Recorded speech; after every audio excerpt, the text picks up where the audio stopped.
आज को धुली हिंदी एक्सरसाइज 7 पदखंड जिसका नाम है हिरोशिमा। इसके लेखक हैं सच्चिदानंद हीरानंद बास्यान अज्ञ। इसको शॉर्ट में अज्ञ बोला जाता है और इसका पूरा नाम सच्चिदानंद हीरानंद बास्यान। इन्होंने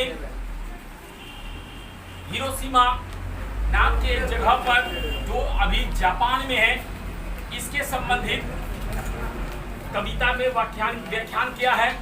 इन्होंने बताया कि जब अमेरिका युद्ध समाप्त नहीं कर जापान युद्ध समाप्त नहीं कर रहा था तो अमेरिका ने 6 अगस्त 1945 को पहला बम जापान के हिरोशिमा पर गिराया था। किसने गिराया था? अमेरिका ने। दूसरा 9 अगस्त 1945 को ठीक 3 दिन बाद नागासाकी पर गिराया गया था।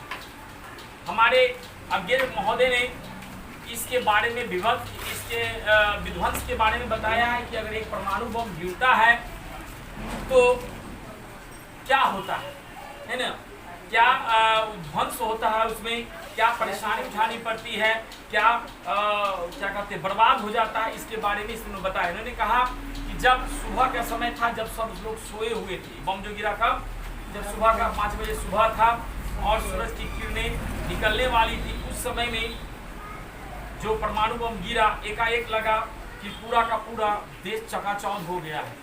जैसा बुझाया कि सूर्य की रोशनी उगाई है और जब वो सूरज की रोशनी बंद हुई एकाएक चारों तरफ चित्कार और खून लाश पड़ी हुई थी। चारों तरफ पूरा का पूरा शहर तबाह हो गया नागासाकी, है ना। खून के लोगों के चिथड़े उड़े हुए हैं, खून चारों तरफ बिखरा हुआ है, लोगों के सामान चारों तरफ चित्कार मची हुई है ना। लोग करहा रहे हैं। उस समय की बेला के बारे में हमारे सच्चिदानंद अज्ञ ने बताया है और इसकी छाप आज भी पत्थरों पर सिमटी हुई है। मतलब कहने का तात्पर्य हुआ जिस तरह से आदमी मर जाता है और सीआईडी सब देखते हो ना, स्केच कर देता है, राउंड स्केच कर देता है कि आदमी कैसे मरा, उस टाइप का स्केच आज भी जैसे लग रहा है कि हिरोशिमा की पत्थरों पर अंकित है। अगर आदमी देखने के लिए जाता है तो दिखाई देता है कि किस प्रकार का आदमी मरा, कैसे मरा, है ना। और इसके जो तरंग होता है, इसका जो रेडियो एक्टिव होता है, वो सालों साल तक समाप्त नहीं होता। इस एरिया में अभी भी आदमी नहीं जा पाते, जाते हैं तो पूरा मास्क फेस लगाते हैं, है ना। हाँ, रेडियो से। और इसके आसपास के जो है जितना भी बच्चे पैदा होते हैं लगभग लोगों में अपंग पैदा होते हैं, है ना। तो ये विध्वंस कहानी बताती है हिरोशिमा। चलिए पहला नंबर प्रश्न आप लोग लिखिए।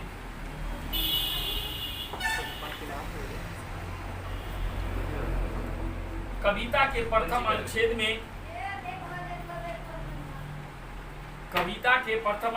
में निकलने वाला सूरज क्या है?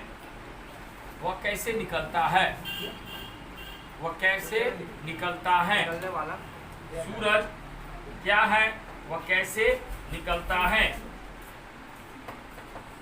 तो लिखिए कविता के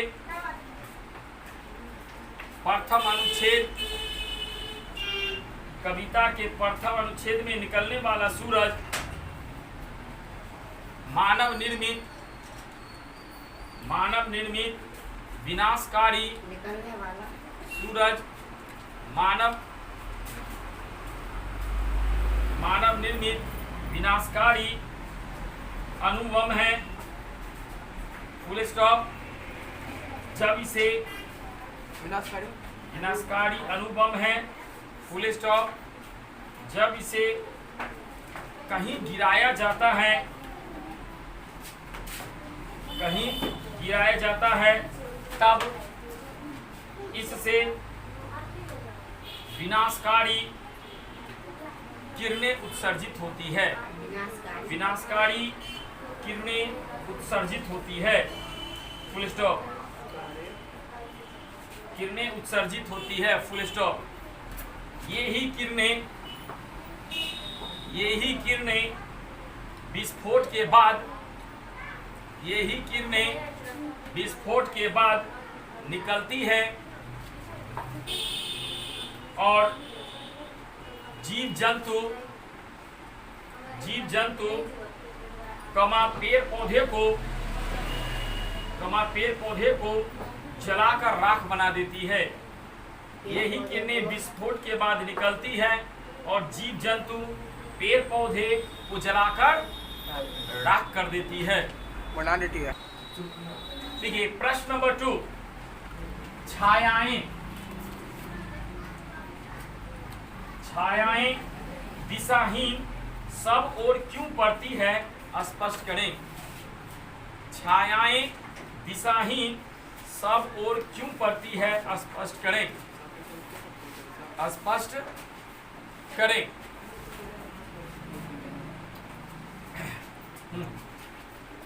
छायाएं दिशाहीन सब ओर क्यों पड़ती है, स्पष्ट करें। छाया का मतलब क्या होता है, तो उसका शैडो। जब वो बम फूटा हिरोशिमा में, है ना, तो क्या हुआ कि छाया जैसे पड़ जाता है, छाया दिखाई देता है, उस तरह से मौत की छाया उस पत्थरों पर क्या हो गई, अंकित हो गई। उत्तर लिखिए, छायाएं दिशाहीन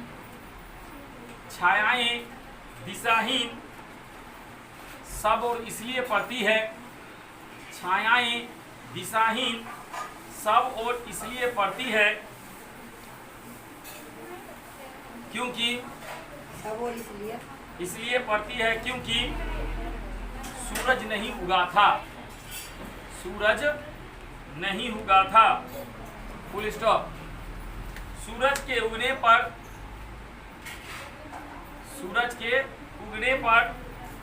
जब प्रकाश फैलता है, सूरज के उगने पर जब प्रकाश फैलता है तब उगे हुए सूरज के विपरीत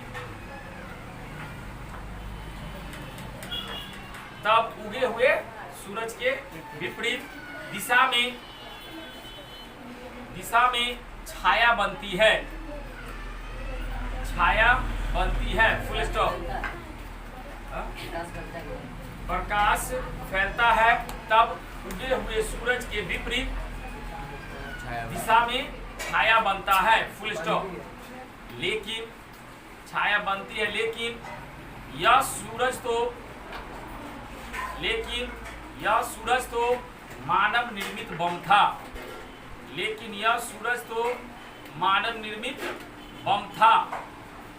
जो गिराया गया था, फुल स्टॉप। गिरने के बाद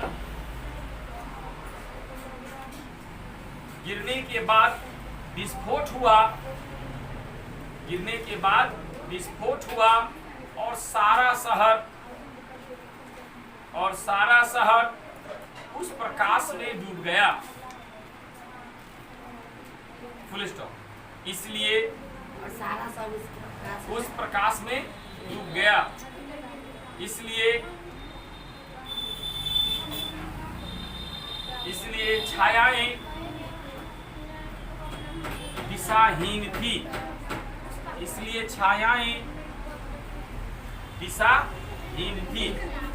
दिशाहीन का मतलब किसी दिशा में नहीं। तीसरा नंबर प्रश्न है, प्रज्वलित क्षण की दोपहरी से कवि का आशय क्या है? प्रज्वलित क्षण की दोपहरी से कवि का आशय क्या है? प्रश्नवाचक चिन्ह। प्रज्वलित का मतलब क्या होता है? जलता हुआ नहीं, दोपहरी जैसे चिलचिलाती धूप रहता है, सुबह तो 12 बजे निकलते तो कैसा लगता है कि चिलचिलाती धूप है, नहीं, उसी टाइप से बम जब फूटा तो लगा कि चिलचिलाती धूप दोपहर के समान हो, नहीं, और उसके बाद अंधेरा। उत्तर लिखिए, उत्तर लिखिए, प्रज्वलित क्षण की दोपहरी से कवि का आशय है कि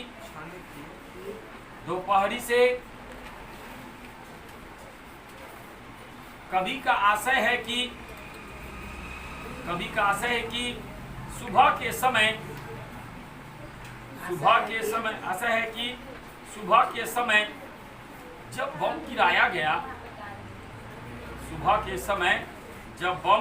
गिराया गया, उसी समय उसी समय दोपहर के समान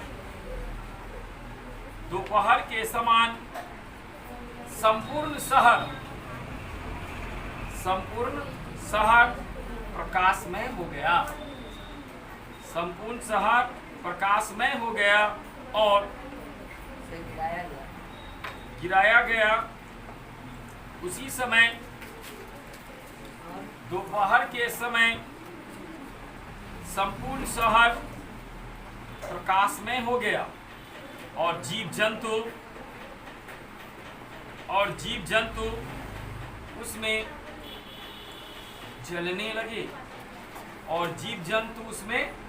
जलने लगे। Full stop. किंतु कुछ ही क्षणों में यह विनाश लीला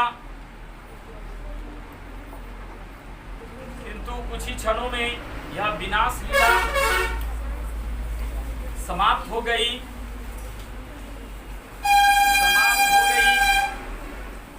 क्योंकि सब कुछ इसमें राख बन चुकी थी।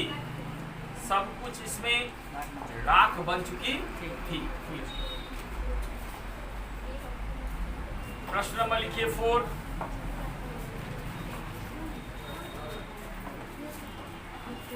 मनुष्य की छायाएं कहाँ और क्यों पड़ी हुई है? मनुष्य की छायाएं कहाँ और क्यों पड़ी हुई है?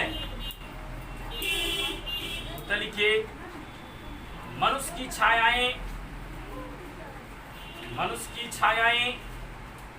हिरोशिमा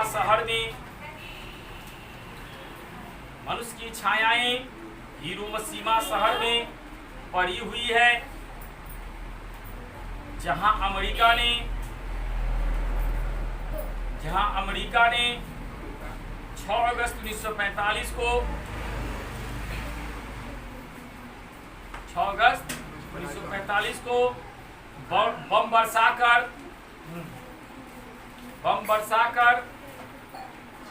अपनी क्रूरता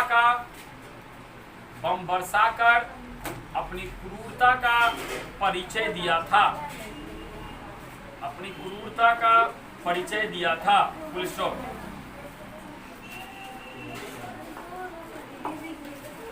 मनुष्य की छायाएं इसलिए पड़ी हुई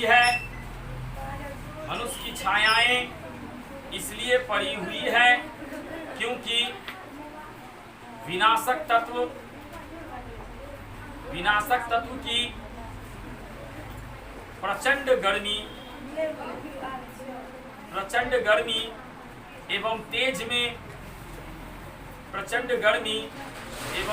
में मानव शरीर मोम के समान पिघलकर भाप बन गया, जिसकी छाया पत्थरों एवं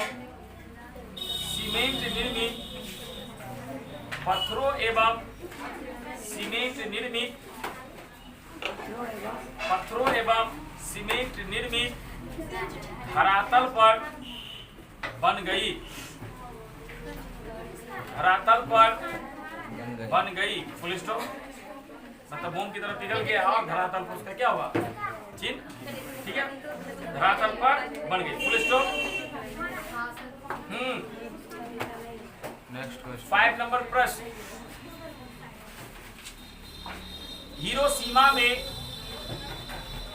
हिरोशिमा में मनुष्य की साखी के रूप में क्या है? हिरोशिमा में मनुष्य की साखी के रूप में क्या है? साखी के रूप में क्या है? साखी के रूप में क्या है? उत्तर लिखिए। हिरोशिमा में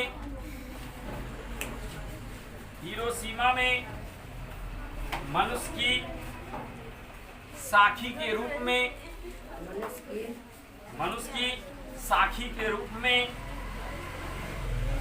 पत्थर पर लिखी हुई मानव की जली हुई छाया है। Full stop. कभी कहते हैं कि झुलसे पत्थरों एवं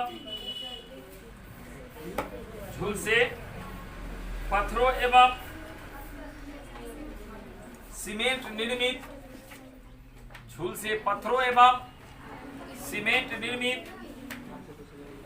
धरातल पर बनी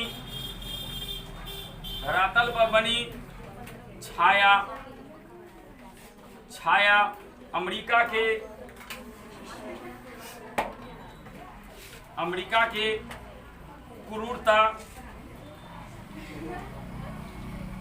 क्रूरता की निशानी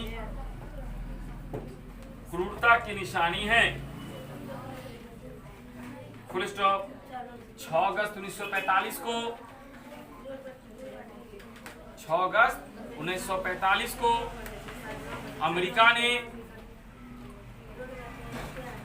ने बम बरसाकर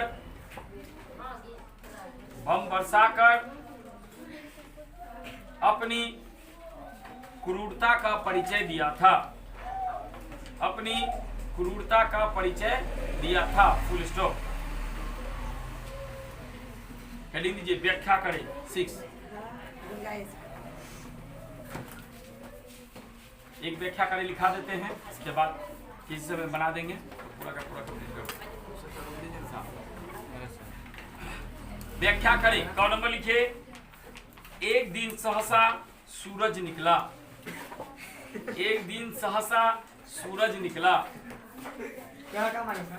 सहसा मतलब अचानक।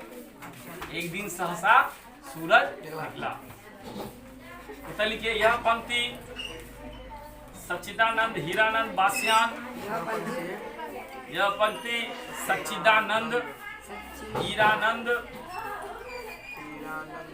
बादशान बा अधतो अधसो या न द्वारा लिखित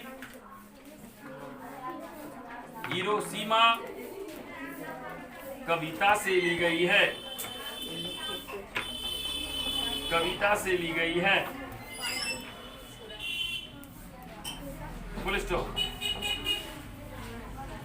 अज्ञेय जी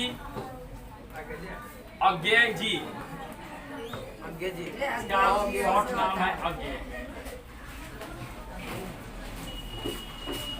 अज्ञेय जी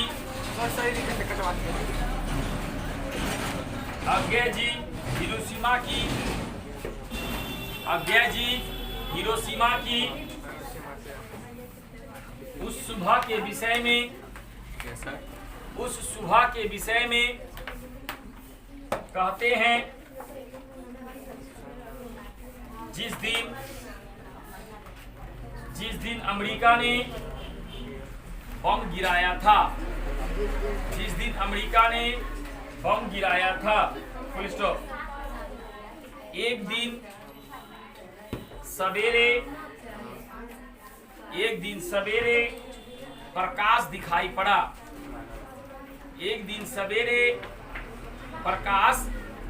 पड़ा। Full stop. यह प्रकाश निकलते सूरज की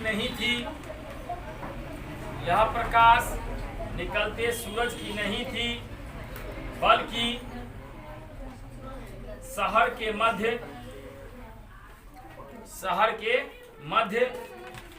में गिराए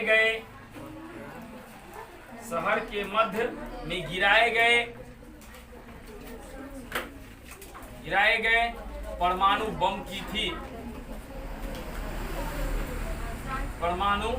बम की थी जिसे अमेरिका ने